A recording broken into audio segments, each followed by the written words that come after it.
Buenos días, estimados accionistas, señores y señoras. Dear holders, ladies and gentlemen, for me it is an honor to address you for the first time. I would like to welcome you to this general shareholders meeting on behalf of the Board of Directors and on myself.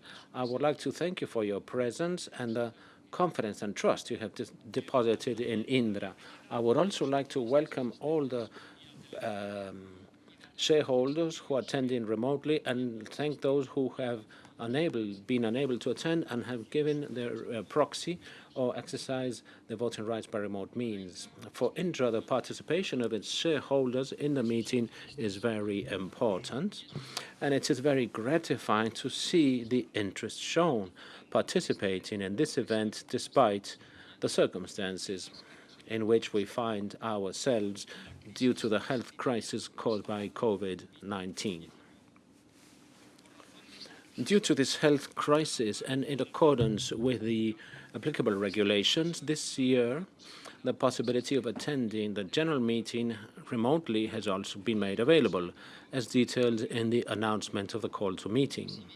Likewise, the company has recommended remote participation to its shareholders, and the necessary security distance and protection measures have been adopted to be able to hold the meeting in person in compliance with these rules and recommendations. For these reasons, this year I am joined at the table by Cristina Ruiz and Ignacio Mataix, the Secretary of the Board, José Antonio Escalona, the Deputy Secretary, Fabiola, and Alberto Terol, who is Chairman of the Nomination, Remuneration and Corporate Governance Committee, the Chairman of the Audit and Compliance and Sustainability Committees, and the other directors are either seated in the front rows of the room or are attending the meeting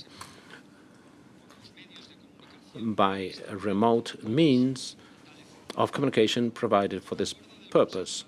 By resolution of the Board of Directors, the Notary Public Gerardo von Richman Rovira, here present, has been requested to draw up the notarial minutes of the meeting so that, in accordance with the stipulations of Article 203.2 of the Capital Companies Act, it will not be necessary to submit the approval of the minutes to this meeting at the end thereof.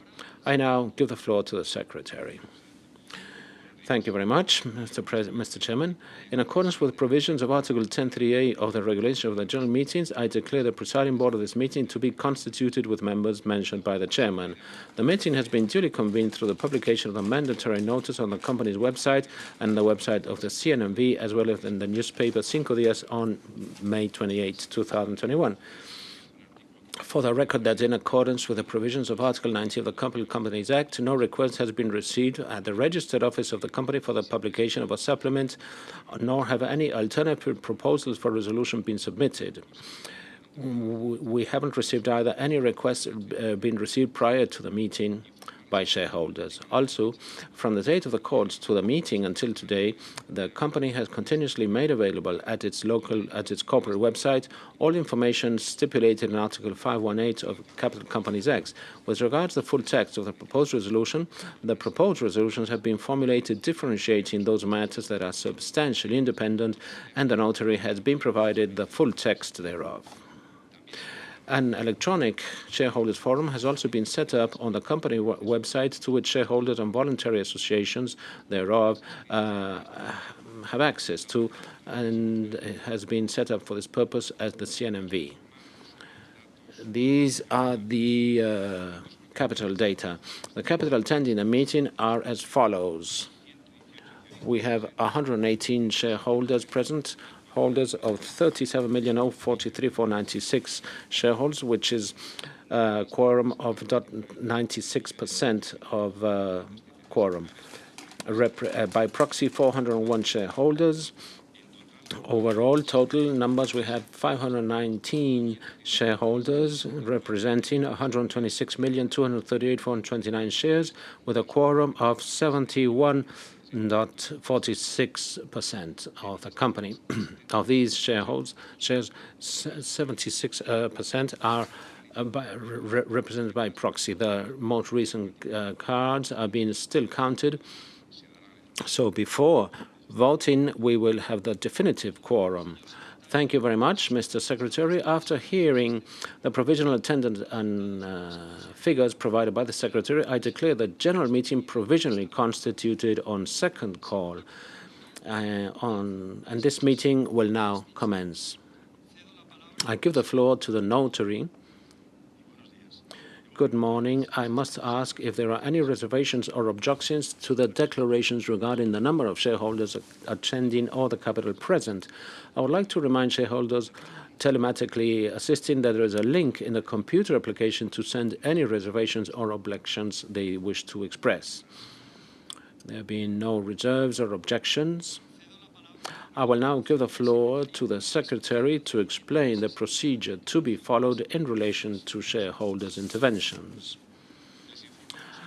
I would like to inform you of the following. If any shareholder present in the room wishes to speak to request information or clarification in relation to the items on the agenda or on the public information provided to the CNMV or the auditor's report, or to make proposals for resolutions outside the agenda, he or she must identify to one of the hostesses in the room. I would also ask shareholders who wish to speak to anticipate in the document provided to them the questions they wish to raise. Likewise, if you wish your intervention to be recorded verbatim in the minutes, you must submit it in writing so that the notary public can check it against your intervention. Shareholders who have given notice of their intention to speak shall do so one after the chairman's speech. To do so, when they are called from the table, a shareholder must go to one of the microphones installed in the central aisles of the room. After all the shareholders have spoken, replies will be given, if applicable, from the board. In relation to the shareholders attending telematically, they have been able to send their intervention or question through the computer application up to the moment of constitution of the general meeting, indicating whether they wished their intervention to be recorded in the minutes. Pursuant to the provisions of Article 182 of the Companies Act, the intervention sent by telematic entities shall be answered in writing within 7 days following the meeting, without prejudice to the possibility that, at the chairman's discretion, they may be answered during the course of the meeting. Now, the President and CEOs will give their speeches.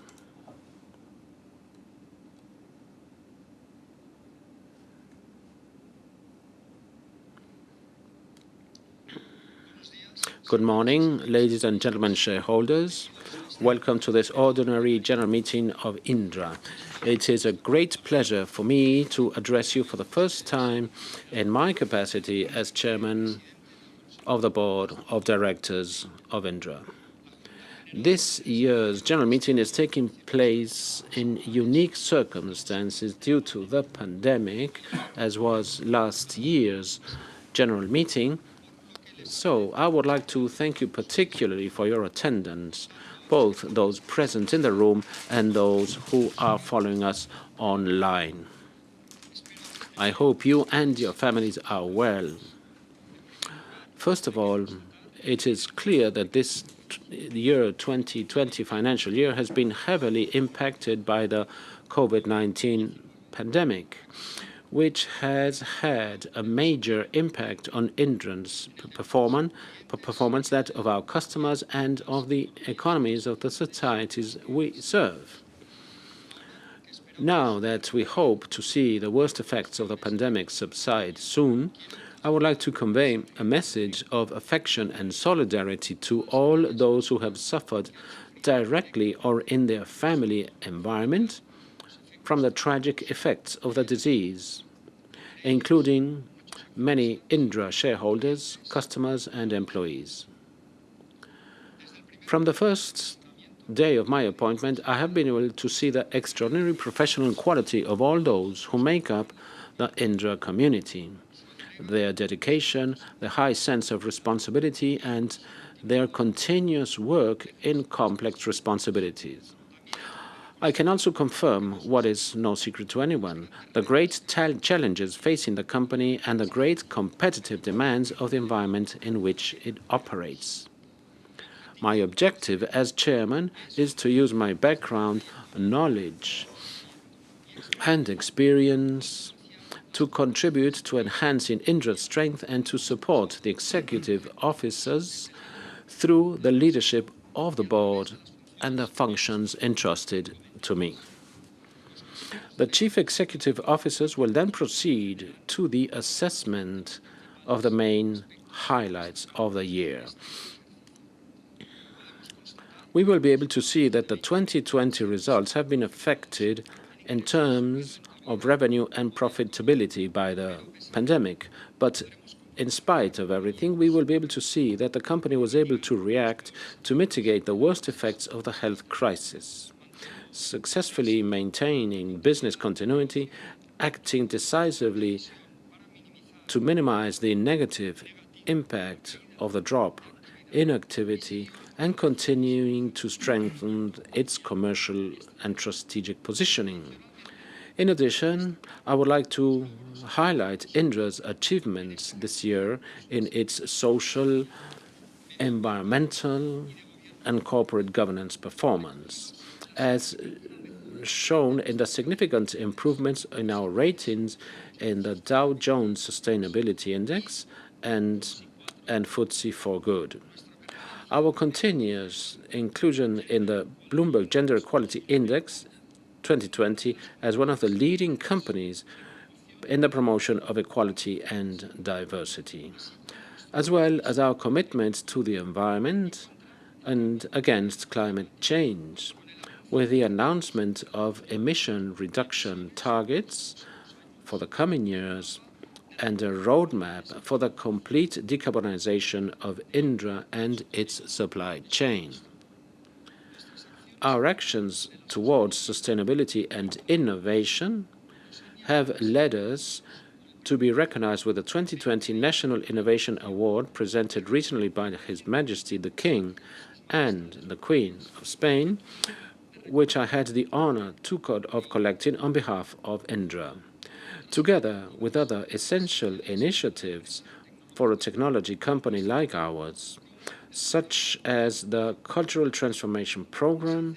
It makes us increasingly attractive to the new professionals of the digital era. For these reasons, for our modernization and the improvement of our brand, we can be optimistic about Indra's attractiveness to the technology talent we need to attract and retain, which is another of the company's top priorities. We are a technology company that competes in a very demanding and dynamic and disruptive global environment. Therefore, driving innovation, maintaining our technological leadership, and continuing to work on our competitiveness while persevering in our focus on sustainability and offering an attractive environment for the best global talent are the key factors for the success of our strategy. On another matter, and in accordance with Recommendation 3 of the Good Governance Code of Listed Companies, I would like to refer to the most relevant aspects of corporate governance and the changes that have occurred since the last ordinary general meeting of shareholders, among which I would like to highlight the following: the adoption of a new governance structure for the company where the roles of chairman and CEO are separated, resulting in my appointment as non-executive chairman of the board and the appointment of Cristina Ruiz and Ignacio Matais as joint and several CEOs.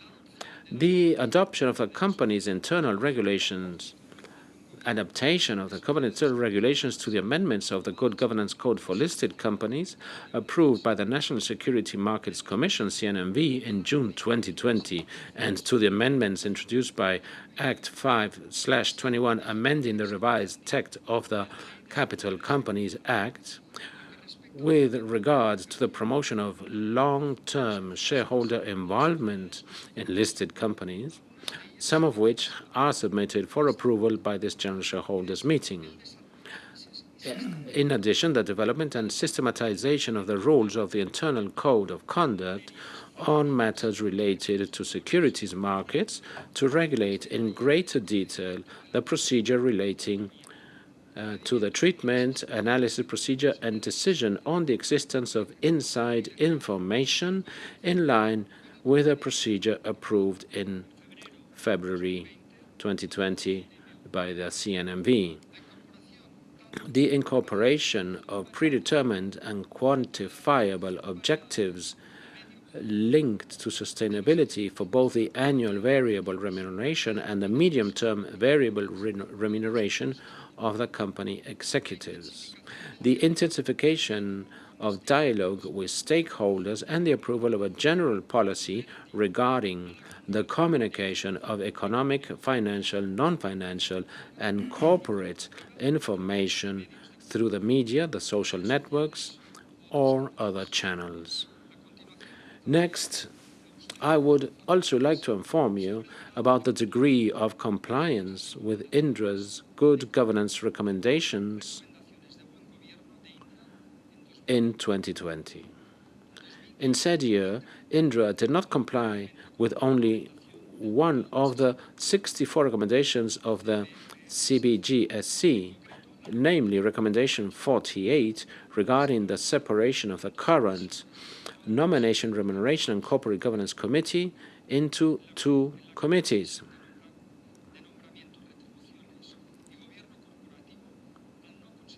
As such separation was not considered appropriate for the reasons already reported to the board in previous years and which are included in the aforementioned annual corporate governance report.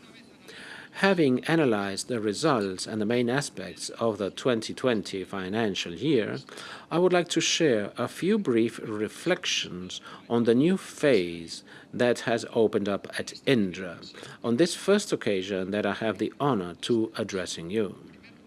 First of all, I would like to thank Mr. Abril Martorell for his time as chairman, valuing his management and the transformation that has taken place in the company since he took office in 2015. This transformation now allows us to open a new era with solid foundations and should encourage us to take advantage of the new opportunities for all of us who are part of Indra. In this new phase, we continue to face enormous challenges, but I am convinced that there are many reasons to look to the future with confidence and enthusiasm. Indra has a solid strategic, commercial, and business positioning and an extraordinary team of professionals.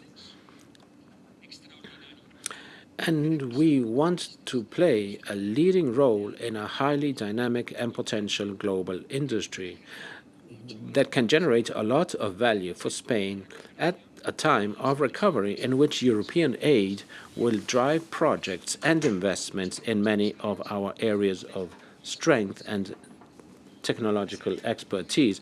I would like to finish my speech by expressing on behalf of the board and myself my recognition and gratitude to all Indra's professionals for their efforts during 2020, and particularly to Cristina Ruiz and Ignacio Matais, who have my confidence and that of the board to successfully lead Indra in this new phase. If I may, I would like to add a few words addressed to our international shareholders and investors. Words to our friends and shareholders outside Spain and Latin America. Indra has always had an international outlook and will continue to do so. Our market is the world. Our reach is long, and our intentions are in line with our ambitions. We will work and develop those markets in which we are competitive. This will help our clients, expand our knowledge, and enhance our scale.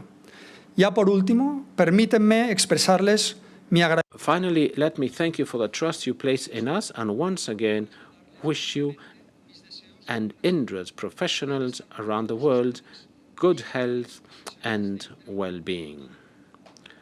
Thank you very much.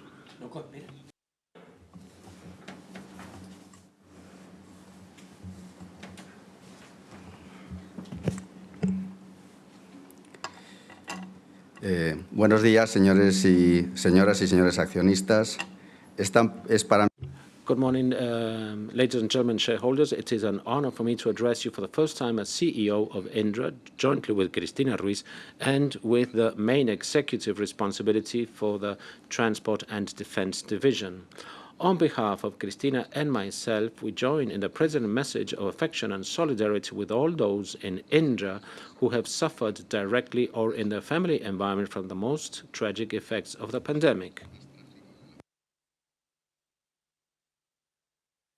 I will now proceed on behalf of the two CEOs to the assessment of the group's 2020 results, followed by an analysis of the specific results of the Transport and Defense Division.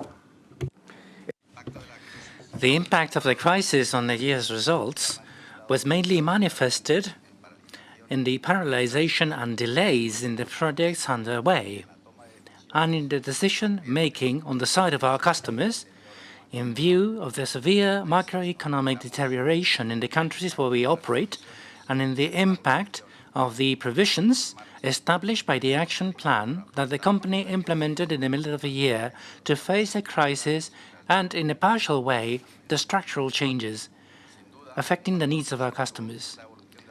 There's no doubt in our mind that a positive factor is the evolution of the backlog, which is at its historical level and reached 5.2 billion euros in 2020, with a growth of 15.9% in the terms reported. The backlog to sales ratio for the last 12 months also reached its historical level and stood at 1.72 times, compared to 1.41 times in 2019. Net order intake in 2020 rose by 8.4% in local currency, accounting for some 3.8 billion euros. Revenues in 2020, however, fell by 1.6% in local currency, minus 5% in the terms reported, to 3 billion euros. Although a recovery was noticed in the fourth quarter, with 1% growth in local currency. Another major negative factor in the year's results was the evolution of exchange rates. The depreciation of Latin American currencies, mainly the Brazilian real and the Mexican and Colombian pesos, caused a negative revenue contribution of minus 108 million in 2020. Reported EBITDA was plus 77 million euros. This has been affected by delays and lower activity levels, as well as by the impact of the provisions established by the action plan, which had a negative impact of 189 million euros, and the capital gain from the sale of Metrocall for 36 million euros. Reported EBIT in the cumulative period was negative by 33 million euros, compared to positive euro 221 million in 2019, affected by all the above. As a result, the group's net result stood at minus 65 million euros in 2020, compared to 121 positive euros achieved in 2019. Turning to the cash generation figures, free cash flow was 83 million euros, or 121 million euros, excluding the 38 million euros cash outflow from the COVID workforce transformation plan. This is in positive contrast with the 8 million euros of free cash flow in 2019 due to the significant improvement in working capital in 2020 compared to last year. Finally, net debt reached 481 million euros at the end of the year, down from 552 million euros in 2019, at its lowest level since 2010. In summary, and despite the hardening of the pandemic during the second half of the year, the company has been able to meet the targets it committed to regarding investors and shareholders in July of this year. As for the 2020 results in the Transport and Defense Division, they show solid growth in order intake and backlog in the context of deteriorating revenues and profitability caused by COVID. The results in transport and defense are mainly due to the good performance of commercial activity, reflected in the strong growth in order intake, which reached record highs. The T&D division's backlog accounted to some 3.6 billion euros, an increase by 20.7% in 2020 compared to 2019, with the cumulative backlog in defense and security standing at over 2.2 billion euros. Net order intake in 2020 grew by 23.2% in local currency, mainly due to strong order intake in the defense and security business, which grew by 37.5% in local currency. The positive growth dynamic in defense was seen both in Spain, with significant contracts such as the electronic defense systems and radars for the F-110 frigates, 8x8 combat vehicles, and NH-90 helicopters, and in Europe, especially with the Mk1 radar for the Eurofighter project, and also in other countries like Tunisia and South Korea. Also noteworthy was a positive activity in the air traffic control business, up by 17.3% in local currency due to contracts in many countries like Poland, India, Bahrain, and Oman, won in a particularly difficult context for the aeronautical sector. The revenues for the Transport and Defense Division in 2020 decreased by 4.5% in local currency due to the aforementioned delays due to COVID and lower activity. It is also important to note that division's sales in the fourth quarter have already shown some recovery and have risen by 2.6% in local currency, driven both by the growth of air traffic control segment, increasing by 8.2% in local currency, and transport up by 9% in local currency, and also due to the good performance of projects in Spain and America. The transport and defense operating margin in 2020 reached 99 million euros compared to 160 million euros in 2019. This equates to a margin of 8.8% in 2020 compared to 13.4% in 2019. Finally, EBIT for the T&D division in 2020 amounted to 55 million euros. Excluding the impact of the provisions of the efficiency plan and the metrical capital gain, T&D EBIT would have amounted to 82 million euros, equivalent to an EBIT margin on sales of 7.3%, compared to an EBIT margin of 12.2% in 2019. But beyond 2020, and beginning to put the worst effects of the pandemic behind us, we now have a very strong transport and defense business with excellent strategic prospects. This positive outlook is based, firstly, on the decisive successes achieved in the strategic reorientation of the defense area towards large programs. This reorientation is manifested in the strong growth of the backlog and contracting and the good visibility of the business, thanks to decisive achievements in key European and national programs for Indra. Examples such as the strategic role we are acquiring in the FCAS, the European Combat System, or our leadership and very prominent participation in European defense industrial development programs ensure our presence in the technological developments that will mark the coming decades in European defense. Our air traffic control segment operates in an industry that has been one of the most dramatically impacted by the pandemic. This has clearly had a negative impact on our business, which is closely related to the investment decisions of our customers. This impact has mainly affected business outside Europe, while our large European customers have largely maintained their investment plans. Our transport segment continues to evolve and transform its offering. And it is important to highlight in such an anomalous year the growth in sales of the transport segment, up by 2%, due to the good performance of the business in Spain and the US, that has offset the declines recorded in the business in the Middle East. Having analyzed our 2020 results, I would like to share with you our major strategic objectives and how we are guiding our transport and defense business into the future.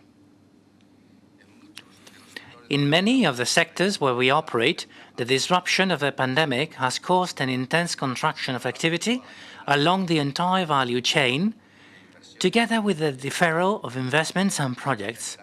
It has also accelerated the trends of change that existed before the crisis and that we need to pay attention to. In particular, the defense industry is in the midst of a technological and competitive revolution, and we have to be attentive to our environment to remain a relevant player in an industry in full transformation. Our business is therefore facing great demands. The need for technological and digital innovation is increasing. The importance of scale is becoming more and more evident in markets that are increasingly global and in which the capacity to invest in R&D is a differentiating factor. In addition, the convergence towards large transnational defense or air traffic programs is leading us to consider Europe more and more as our domestic market. The strategy we have undertaken and implemented over the years has prepared us well to meet these challenges. And many of the actions we will have to take in this new phase will respond to these new strategic challenges. The success in our strategy and the improvement of our positioning have led us, as I said, to a portfolio at record levels and to a type of long-term T&D contracts which provide us with stability and visibility, whilst ensuring the R&D investments we need to develop in the medium and long term. It is important that in order to guarantee the good execution of the portfolio, we concentrate on acting in the short term on our agility, efficiency and competitiveness, which have been damaged by the impact of the crisis and the demanding competitive environment. Our ambition for the transport and defense business is to recover our profitable growth path as soon as possible, leading through technological innovation in the transport, aerospace and defense sectors in which we are an industrial and technological benchmark. As a result, our priorities are focused on persevering and deepening our transformation and continuous efficiency improvement measures, on the one hand, and on resolutely promoting the evolution and the digitalization of our offer, with the main programs we have as drivers of our leadership in R&D. In particular, the FCAS, the Future European Combat Air System program, represents a paradigm shift in Indra's positioning in Europe as a catalyst for disruptive technologies over the next 30 years. Our position in the program as national coordinator, together with the other national coordinators appointed by France and Germany, Dassault and Airbus, will be a source of great opportunities and will guide many of our strategic decisions. In parallel, we're also driving new emerging businesses in areas such as space, where we can exploit our strengths. And here I'm talking about the Starticle project recently announced together with our partner Enaire, which will allow us to launch into space and operate a network of 200 low-orbit nanosatellites for the enhancement of global air traffic, whilst also reinforcing our leadership in air traffic by driving the development of the single European sky. Therefore, in our strategy to give this new impetus and leave behind the spirit of crisis and uncertainty, we will focus on, first, developing the technologies of the future to ensure our competitiveness in the global market, building on the position we have achieved in major contracted programs. Secondly, deepening the technological differentiation of our offer by digitizing our products and helping our customer in the digital transformation. Thirdly, we will maintain focus on improving growth-based project delivery as a way to improve internal and supply chain competitiveness. And last but not least, point number 4, we will prioritize our portfolio of products and solutions, focusing on key geographies for our business. This will enable us to move forward on the path to becoming the company we want to be, a global technology leader in the field of transport and defense, whilst continuing to offer a high potential for growth and value creation in this new scenario.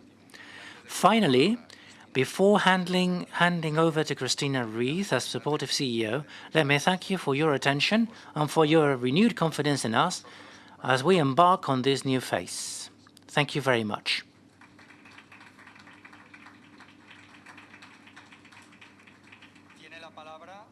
We now yield the floor to Ms. Cristina Ruiz.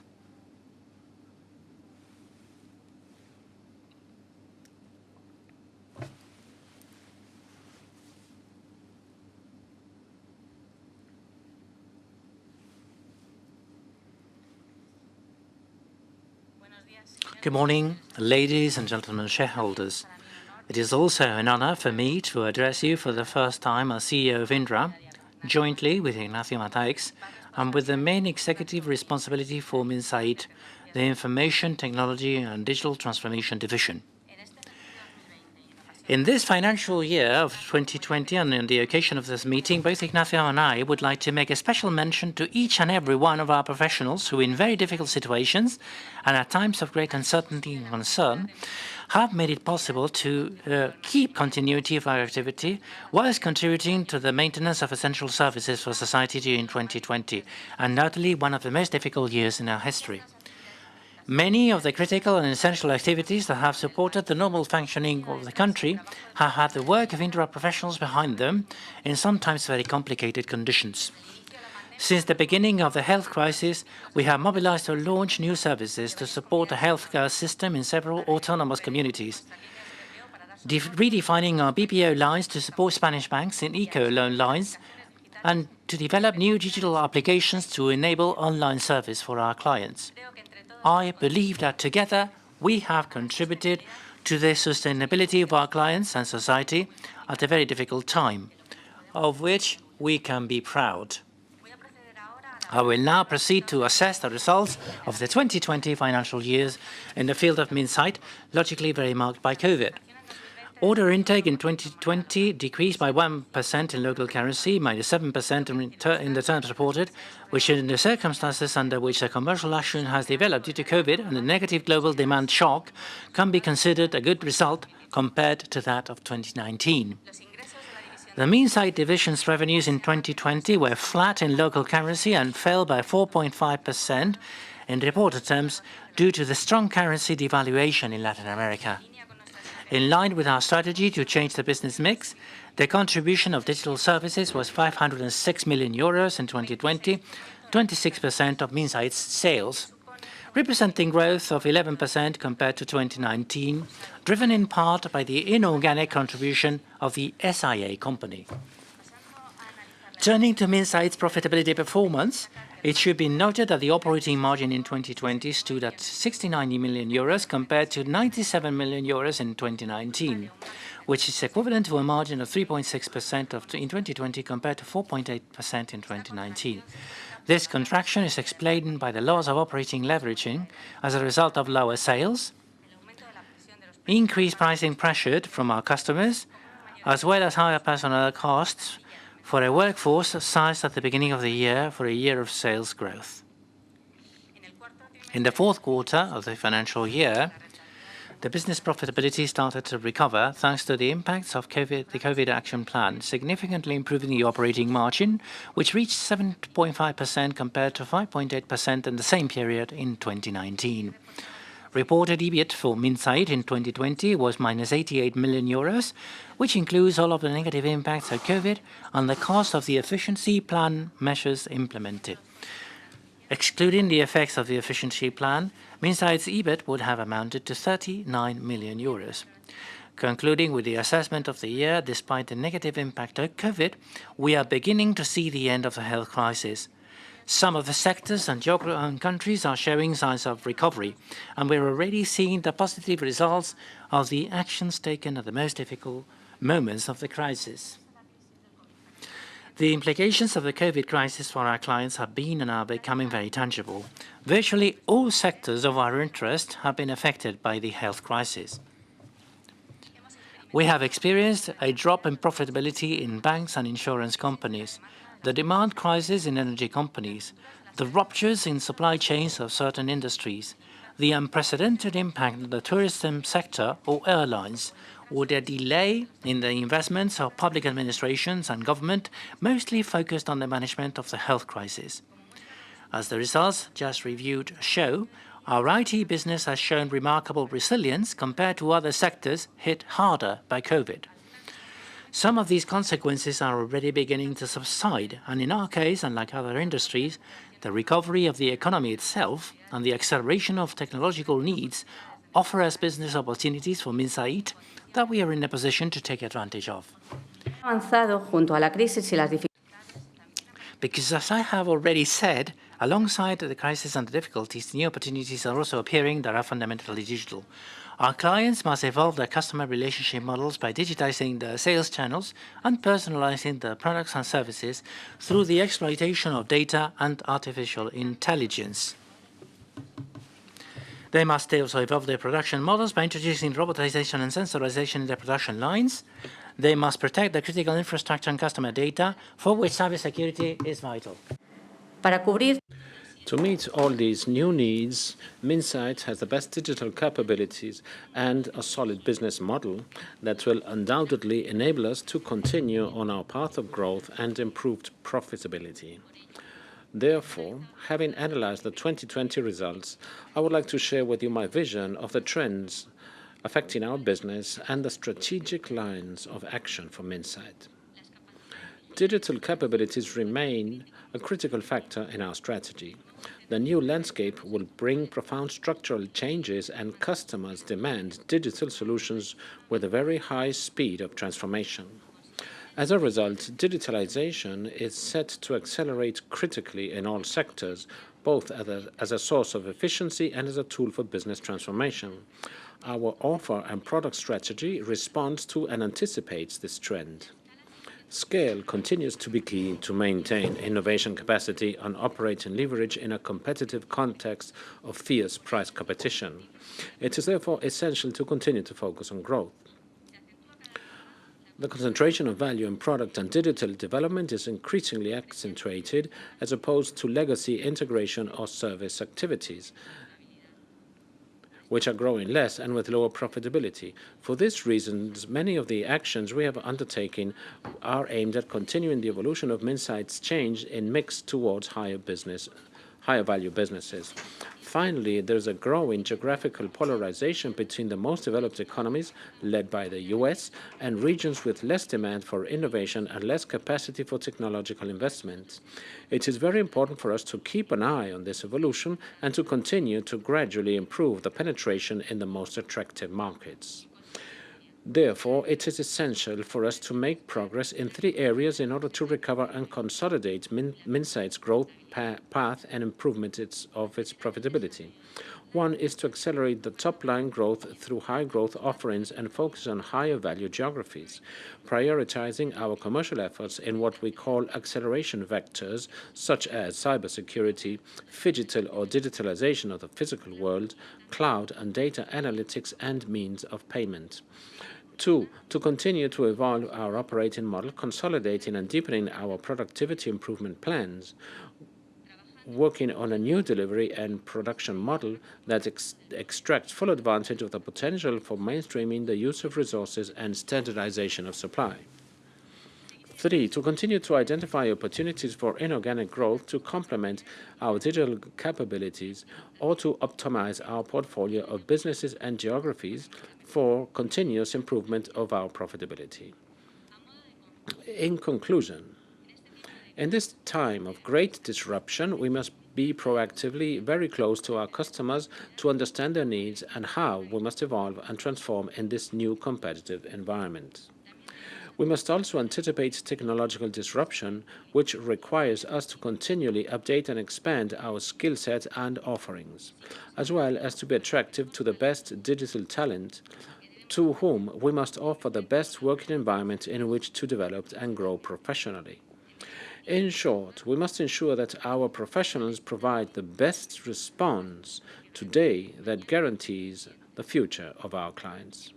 In parallel, and to ensure our competitiveness, we must also continue to act on our productivity, which has suffered from the impact of the crisis and the contraction of our income. I believe that, thanks to the profound transformation of recent years, Minsait is ready to continue with the evolution of its offering towards digital and high-value activities. Based on our undeniable strengths, we will be able to grow profitably, to generate quality employment, and take advantage of the opportunities generated by the technological environment and the recovery and resilience plans in which we expect to play a leading role. Finally, by way of conclusions and on behalf of the two CEOs, we believe that the company and its two businesses enters this new phase with solid foundations to continue and deepen our strategy of growth and profitability, and that it has great prospects of success to reinforce its leadership in the technological fields in which we compete, in a scenario in which the pandemic is fortunately being left behind. Our first challenge is to meet the 2021 guidance announced to investors. We hope to achieve exceeding 3.2 billion in constant currency revenues, an EBIT above 200 million euros, and a free cash flow in 2021 of over 120 million euros before cash outflows due to workforce transformation plans. Dear shareholders, as I conclude my speech, allow me to share the high degree of motivation and commitment we have for Indra's future and to express our gratitude for your confidence in us to lead this great company. Thank you very much.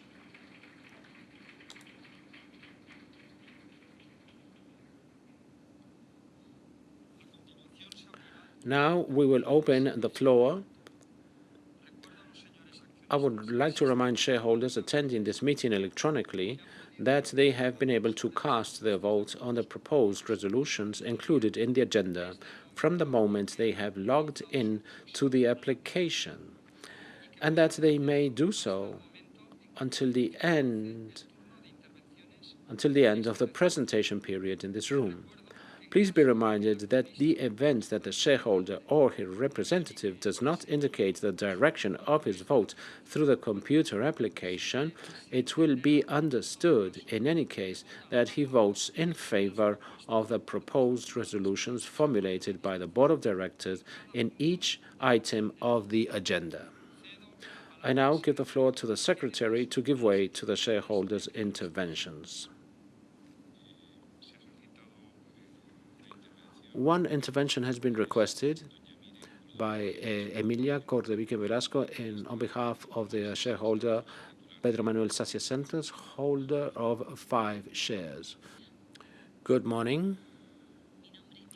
My name is Miren Cordevique Velasco Vázquez, and I'm sharing this on behalf of the Ethical Finance Foundation, coordinating this intervention with the Center of Studies for Peace, the anti-militaristic MOG, participants of the Resistance Against War, and the Global Campaign Against Military Expense. Also with Desarma Madrid, Ecologists in Action, Fight the Foundation Against the Precariousness and Exclusion, or the organization YAC, and the Canarian Network for the Rights of Migrants. All these organizations are against Indra participating in the business of war and the infringement of the right to migrate. Indra, owned 20% by the Spanish state, is one of the most important companies in the industrial military complex, which has most benefited from the militarization of borders in Europe and the manufacturing of weapons. Indra is the 5th company that receives most public money from government contracts for migration controls and works in this field. Why is the government of Spain complicit in the business of war and the militarization of borders, and therefore complicit to the consequences that it involves, such as death, disappearance, torture, injuries, infringement of human rights, destruction of communities and the environment? Indra, in relation to the infringement of free movement and migration, is involved in the construction of the walls of Ceuta and Melilla and for developing the system of radars that can be utilized to intercept migrants. The installation of this network has cost over 230 million euros between 2002 and 2018. Indra presumes of the capacity of this network to identify any object over 1 meter long in the Straits of Gibraltar and any part of the ocean. However, they do not explain the reason of capsize and of boats and crossing the Mediterranean. Only in 2020, there were 44 capsized boats with over 1,851 dead migrants. However, Indra not only plays a relevant role in the militarization and borders of Spain, it also makes a business infringing the right of migration to other countries because it manufactures surveillance systems for Hong Kong, Latvia, and the UK, both of which countries have lifted walls in the borders, contributing to the construction of the fortress of Europe. And it has built also 3 walls with Melilla, Algeria, and the Sahrawi territory. It has also implemented a movement sensor and infrared identification in the walls built by Bulgaria in the Balkan route, the main route until 2015 for migrants and refugees. Why does Indra prioritize profit and capital instead of the lives of people who migrate to Europe? Why does Indra continue to infringe the right to migrate? Indra has lobbying actions in the European Union, incentivizing the militarization borders in order to sell their products. For this reason, it has also taken the leadership in the European lobby platform of the European Security Organization. Indra has over 5 lobbyists in an office in Brussels with a reported cost of almost 2 million euros per year. It also forms part of a group of personalities with the participation of Organization of the European Union and security and military companies with 16 members, 7 of which are from weapons companies. This group presented in 2016 a report recommending the implementation of an investigation in defense reports to promote a technological base for European defense, that is, to allocate public funds to the military industry. In addition, Indra is one of the biggest beneficiaries of funding in R&D for projects related to the militarization of borders. In addition, Indra acts in occupied territories of Western Sahara through the implementation of 3 additional stations in Ayun, Ismaya, and Ilatra for the surveillance of airspace and for the transport of natural resources from the Sahara. This contravenes international law that says that the Western Sahara is a territory pending decolonization. Therefore, Morocco does not have legitimate sovereignty over said territory and over its natural resources. We demand Indra to stop cooperating in the war against Sahara and the occupation by Morocco of this territory. Indra also produces products for war. It not only makes business with the infringement of the right to migrate, it also provides components for manufacturing weapons that end up being used in armed conflicts and wars. Indra has numerous contracts with the Ministry of Defense of Spain, developing military products related to international conflicts. The company sells technology for defense and security material to Turkey, Egypt, Qatar, Saudi Arabia, Oman, and Yemen. It also controls 80% of the Spanish missile company that develops various types of missiles and is the subsidiary of the MBDA, the main missile company of Europe. It is in charge of the manufacturing and maintenance of the combat systems Leopard of Santa Barbara Systems and in the General Dynamics and the Eurofighter radars that have been acquired by Saudi Arabia, a country that leads the war in Yemen. In 2018, Spain signed an agreement to sell 5 Navantia corvettes with material developed by Indra. The agreement includes the construction of a naval base for the Saudi Arabia fleet, the training of crew, and the implementation of simulators, as well as all the materials required for deploying a training school.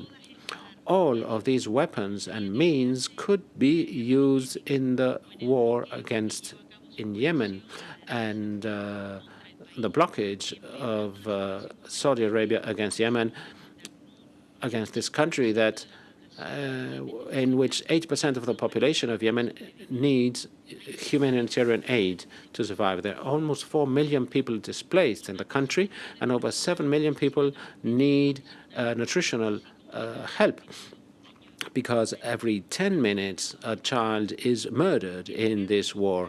In the war against Yemen, the Spanish government and Indra are necessary cooperatives of Saudi Arabia and its infringement of human rights. It must be pointed out that Saudi Arabia may have committed war crimes. In addition, the Spanish state infringes the Treaty on Trading of Weapons by selling weapons to Saudi Arabia. In this context of armed conflicts and violation of human rights, Indra makes a profit without looking at the consequence of this profit on individuals throughout the world. Its main objective is also linked to war and everything that affects the essential rights of military safety of Spain. And it is an accomplice of NATO, as the main threat in the world, and it is the first Spanish company to become a member of this alliance in cybersecurity, in addition to being a central part in the strengthening of the weapon industry through 7 weapon programs. This company is linked to the Spanish purchase of weapons to Israel and a member of several programs of militarization, rearming areas in the world that use the force in a questionable manner, such as Colombia.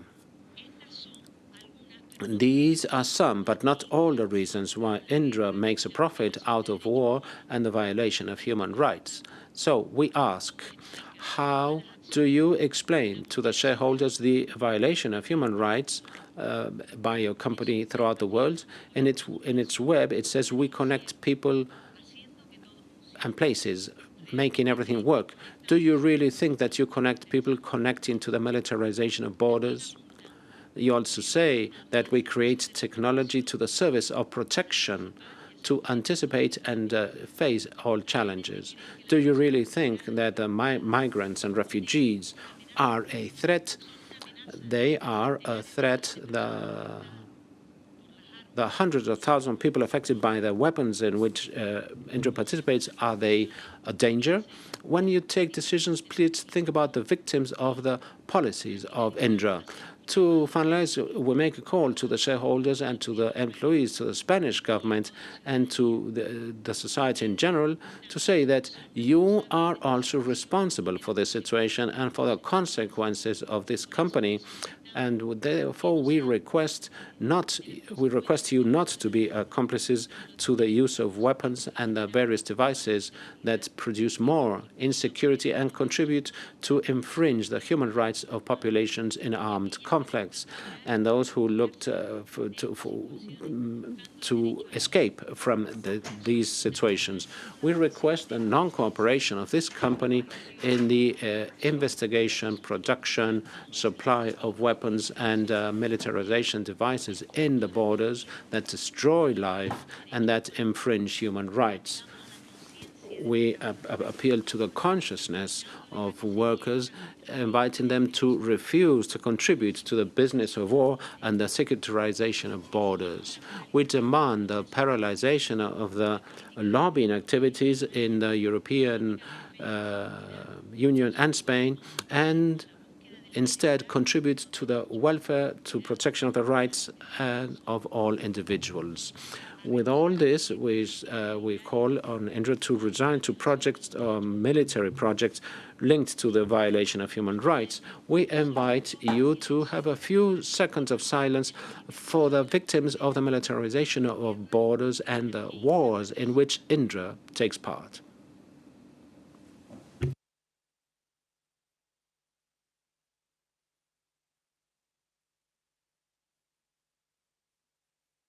Porque la guerra es un crimen contra la humanidad. Because war is a crime against humanity and life on Earth. Let's disarm Indra. We earn lives. All lives matter. Thank you so much for listening.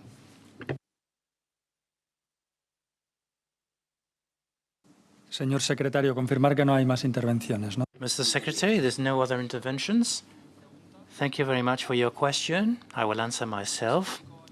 As indicated in the shareholder meeting in 2020, defense and weapon systems are part of the activity of Indra.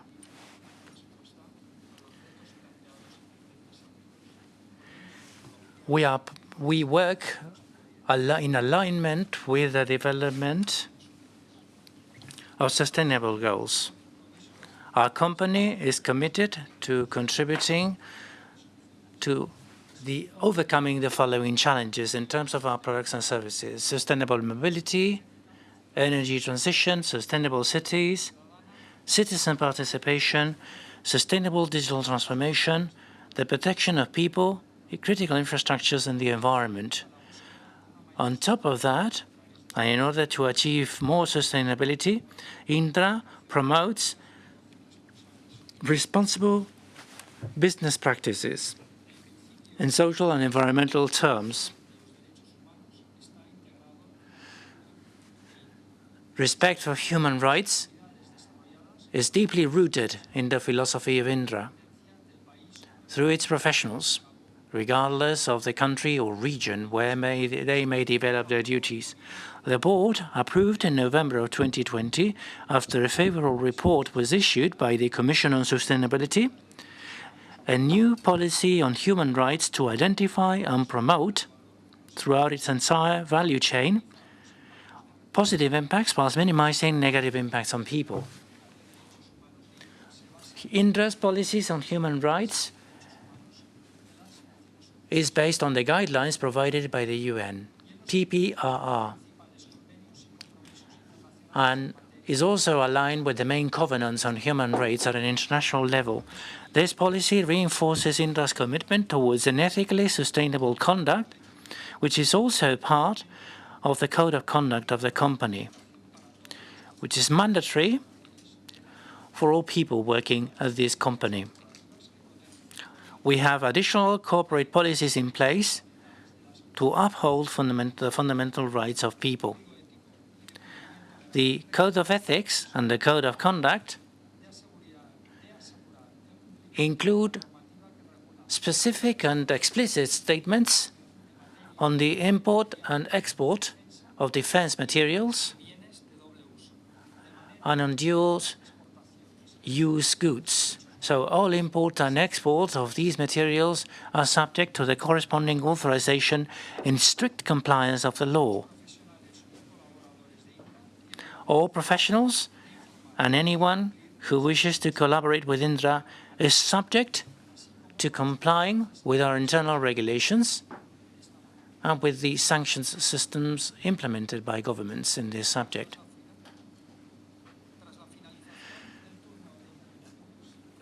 After listening to the speeches, I would like to remind those present that they will no longer be able to cast their vote on the proposed resolutions on the agenda via the online assistance application. I now give the floor to the Secretary to report on the final quorum. I hereby inform you that the counting of cards and attendees by telematic means has been completed and that the definitive attendance quorum of capital attending the meeting is as follows. We have 120 shareholders who account for some 37,048,787 shares, accounting for some 20.97% of capital. 401 people voting by proxy, accounting for some 89,194,933 shares, accounting for some 50.49% of capital.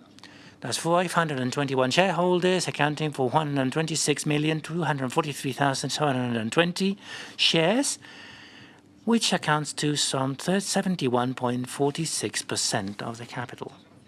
Thank you very much, Mr. Secretary. At this point, the list of attendees is closed as reported, and I ratify the valid constitution on second call of this general shareholders meeting, which may now deliberate and adopt resolutions on all the points included on the agenda. I give the floor to the notary.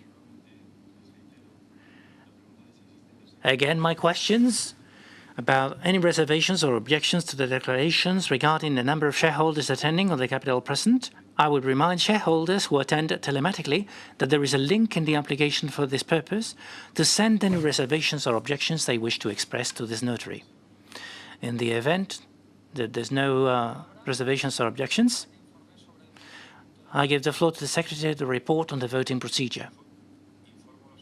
I hereby inform the shareholders that in accordance with the proxy procedure approved by the Board of Directors and detailed in the announcement of the call for this general meeting, those proxies that have been received without a nominative expression of a person in favour of whom the proxy is granted or have been conferred generically in favour of the Board of Directors have been deemed to have been granted in favour of the Secretary of the meeting, who is the Secretary of the Board.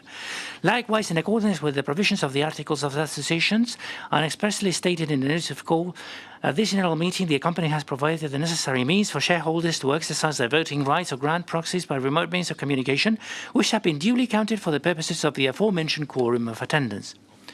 As detailed in Section 4.4 of the Notice of Call and as indicated to you by the Chairman, the casting of votes by shareholders attending telematically has been possible from the moment the shareholder or his representative has registered in the computer application for telematic attendance and until the end of the round of speeches in this room through the voting procedure set up for this purpose in the aforementioned computer application. Likewise, in the event that the shareholder or the representative has not indicated the direction of his vote, it shall be understood in all cases that he votes in favour of the proposed resolutions formulated by the Board in each item of the agenda. As mentioned in the announcement of the call to meeting, for the purposes of the provisions of Articles 523 and 526 of the Capital Companies Act, it is hereby stated that if a proxy holder is a director of a company, he may be in a situation of conflict of interest in relation to items 4, 5, if his appointment, re-election, or ratification is submitted to the meeting under that item, 8 and 10 of the agenda. And if he or she is an executive director of a company, also in relation to item 9. As well as with respect to the proposed resolutions other than those formulated by the Board, and those matters which, although not appearing in the agenda of the meeting, may be submitted to a vote of the general meeting as permitted by law. Both in case of delegation in favour of the Secretary of the general meeting and in favour of a member of the Board of Directors, the rules established in the notice of call to the general meeting shall apply, including cases in which the delegation extends to proposed resolutions other than those of the Board or to matters not included in the agenda as indicated above. Having already computed the votes cast remotely and those registered through the remote attendance application, the proxies granted to the members of the Board, the shares held by the significant shareholders represented on the Board, and the shares held by the directors themselves, it results that all the items on the agenda will be approved by a majority of sufficient votes in favour. As required, the results of the voting will be recorded in the minutes of the meeting and will be published on the company's website in the manner and within the period established for the purpose on Article 525 of the Capital Companies Act. However, if any shareholder wishes to know the specific result of a vote on any item on the agenda at the meeting itself, he or she may request it, as this information is available in our systems in real time, in which case a specific result of the vote will be read out. Therefore, for the counting of votes, only those shareholders present in the room who wish to vote against or abstain on the different items on the agenda must approach the voting table set up for this purpose at the back of the room during the voting on each resolution, so that they may be identified and the vote may be recorded. In accordance with Article 197 bis of the Capital Companies Act, separate votes will be taken on each of the various proposals for the ratification, appointment and re-election of directors, the various proposals to amend articles of the Articles of Association and regulations of the General Meeting, and resolutions relating to the delivery of shares. It is noted that there has been no request for a vote on resolutions other than those included in the agenda of the call to meeting. We shall therefore proceed to the vote on the proposed resolutions on the agenda. In order not to excessively prolong the duration of the meeting, and given that the full text of the resolutions to be voted on has been available to shareholders from the time the meeting was convened, it is proposed that these texts be read out with only the wording of the agenda item to be voted on. Any objections to this? As no objection has been raised, I will therefore not read out the texts indicated. Please note that the vote on the 10th item, Annual Remuneration Report 2020, will be of a consultative nature, and that the 12th item, Amendments to the Board of Directors Regulations, is of an exclusively informative nature. However, the following is a summary of the content of the resolutions submitted for the approval of the General Meeting. The first item on the agenda is the approval of the individual and consolidated annual accounts and management report for the financial year 2020. In the second item, the consolidated statement of non-financial informations, sustainability report for the financial year 2020. In the third item, the proposal for the application of the results of the financial year 2020 is submitted for approval. Fourth item, discharge of the Board of Directors for financial year 2020. Fifth item, we'll vote on the proposals for ratification, appointment and re-election of the different directors. Under point 6, a vote will be taken on the proposed amendments to several articles of the Articles of Association for the purposes described in the Board of Directors explanatory report made available to the shareholders on the occasion of the call to the General Meeting. Item 7 will vote on the proposed amendments to several articles of the regulations of the General Meeting for the purpose explained in the Board of Directors explanatory report made available to the shareholders. In the 8th point, a new remuneration policy for period 2021-2023 submitted to a vote. The report of the CNGC with the reasons for the proposal having been made available to the shareholder. Point 9 includes authorizations for the delivery of shares to executive directors in accordance with the provisions of Article 219 of the LSC as annual variable remuneration for period 2021-2023. Item 10, in accordance with the provisions of Article 541 on the annual report on directors' remuneration for 2020. Point 11 empowers the chairman, the vice chairman, the secretary, and the vice secretary of the board of directors to formalize, register, and execute resolutions adopted by the General Meeting. Finally, item 12 on the agenda informs the General Meeting on the amendments approved by the board and made to the board regulations since the last annual General Meeting. Therefore, we move on to the voting for the different points, the different items. Item 1, approval of the annual financial statements and management report of Intersystems Assay and its consolidated group for the year ended 31st of December 2020. Should any shareholder wish to vote against or abstain, they may do so at this time. As reported on the vote already counted, this is approved by a sufficient majority. Second, approval of the consolidated statement of non-financial information sustainability report for the financial year ended 31st of December 2020. If any shareholder wishes to vote against or abstain, they may do so at this time.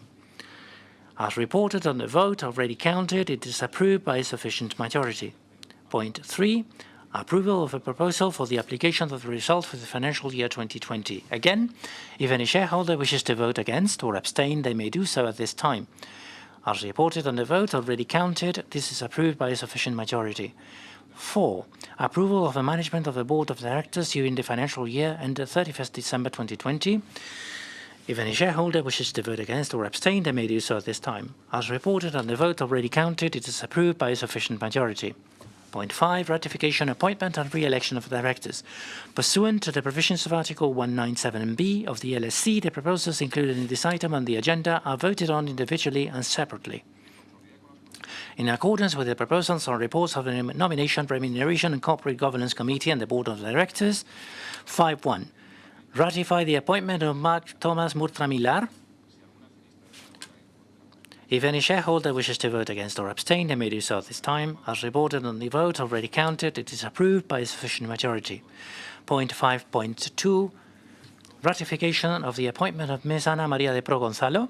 If any shareholder wishes to vote against or abstain, they may do so at this time. As reported on the vote already counted, it is approved by a sufficient majority. 5.3. To re-elect Mr. Enrique de Leiva Pérez. If any shareholder wishes to vote against or abstain, they may do so at this time. As reported on the vote already counted, it is approved by a sufficient majority. Point 5.4. To re-elect Mr. Ignacio Martín San Vicente as a director. If any shareholder wishes to vote against or abstain, they may do so at this time. As reported on the vote already counted, it is approved by a sufficient majority.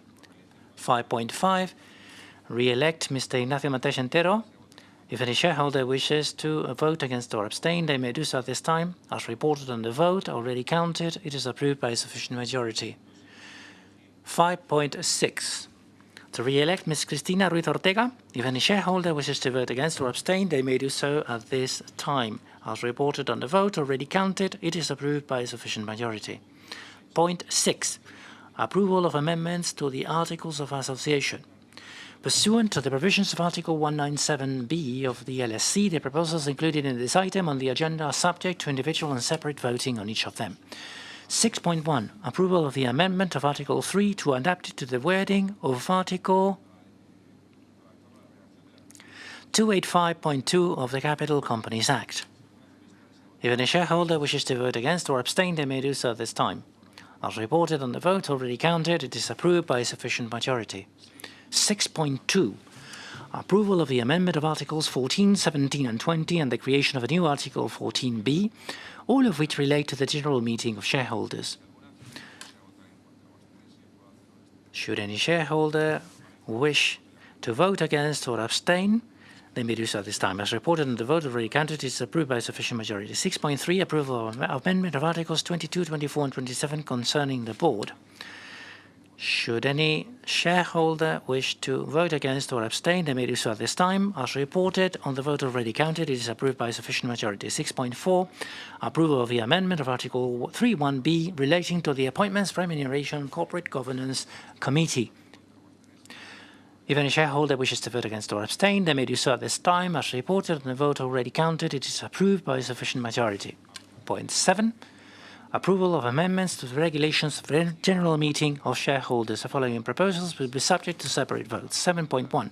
Approval of the amendment of Articles 3 and 3a concerning the convening of the general meeting. If any shareholder wishes to vote against or abstain, they may do so at this time. As reported on the vote already counted, it is approved by a sufficient majority. 7.2. Approval of amendment to Article 5 on the shareholders' right to information. If any shareholder wishes to vote against or abstain, they may do so at this time. As reported on the vote already counted, it is approved by a sufficient majority. 7.3. Approval of the amendment to Article 7b concerning attendance by telematic means at the general meeting. If any shareholder wishes to vote against or abstain, they may do so at this time. As reported on the vote already counted, it is approved by a sufficient majority. 7.4. Approval of the amendment to Article 8 regarding representation of the general meeting. Should any shareholder wish to vote against or abstain, they may do so at this time. As reported on the vote already counted, it is approved by a sufficient majority. 7.5. Approval of the amendment of Articles 9, 10, 12 and 13 relating to the holding and conduct of the general meeting. Should any shareholder wish to vote against or abstain, they may do so at this time. As reported on the vote already counted, it is approved by a sufficient majority. 7.6. Approval of amendment of Articles 14 and 15 concerning the minutes of the general meeting and the publicity of the resolutions adopted. If any shareholder wishes to vote against or abstain, they may do so at this time. As reported on the vote already counted, it is approved by a sufficient majority. Point 8. Approval of the director. Approval of the director's remuneration policy for the financial years 2021, 22, 23. If any shareholder wishes to vote against or abstain, they may do so at this time. As reported on the vote already counted, it is approved by a sufficient majority. Point 9. Authorization for the delivery of shares to directors for the purposes of Article 219 of the Capital Companies Act. The following proposals will be subject to separate votes. 9.1. Authorization for the delivery of shares as an annual variable remuneration. If any shareholder wishes to vote against or abstain, they may do so at this time. As reported on the vote already counted, it is approved by a sufficient majority. 9.2. Approval of the medium-term incentive 2021-2023. If any shareholder wishes to vote against or abstain, they may do so at this time. This is approved by sufficient majority.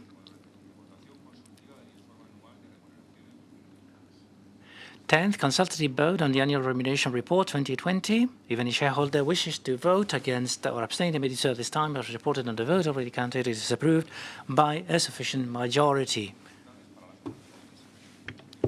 10th, consultative votes on the annual remuneration report to 2020. If any shareholders wishes to vote against or abstain, they may do so now. As reported on the votes already counted, it is approved by sufficient majority. And finally, information to the meeting on the board given for the on the amendments made to the board's rule of procedure. Pursuant to the provision of Article 528 of the LSE in the Board of Directors, the General Meeting of Shareholders is hereby informed that its meeting held on 18 December 2020, it resolved to amend the Board of Directors regulation and to approve the new consolidation text thereof. These amendments respond to the purposes and proposals described for the report prepared by the Board of Directors, which has been made available to the shareholders on the occasion of this General Meeting. In the view of the results of the votes just taken, all resolutions submitted to this meeting are declared formally approved and the meeting is adjourned. Thank you very much once again for your participation and trust.